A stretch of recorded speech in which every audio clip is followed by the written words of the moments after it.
મહત્વપૂર્ણ સમાચારોથી શરૂઆત કરીએ તો જે સમાચાર સામે આવી રહ્યા છે વરસાદને લઈને સવારે 6 થી રાત્રે 8 સુધી 178 તાલુકામાં વરસાદ નોંધાયો છે તો ભાવનગર પંથકમાં મેઘાની ધમાકેદાર બેટિંગ જોવા મળી છે। ભાવનગરના ઘોઘામાં સૌથી વધુ 4.5 ઇંચ વરસાદ જોવા મળ્યો છે। વલ્લભીપુર પાલીતાણામાં 4 ઇંચ વરસાદ નોંધાયો છે।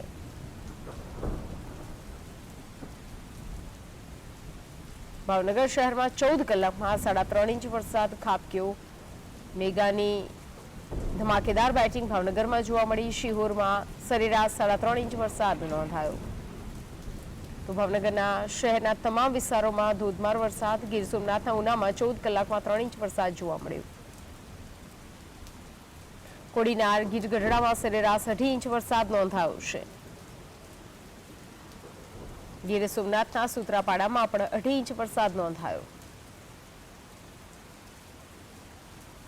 અન્ય 169 તાલુકામાં 1 ઇંચ સુધીનો વરસાદ જોવા મળ્યો તો લાંબા વિરામ બાદ પાછોતલા વરસાદે ફરી એકવાર ધડબડાટી બોલાવી છે। સવારે 6 થી રાત્રે 8 સુધી 178 તાલુકામાં વરસાદ જોવા મળ્યો છે।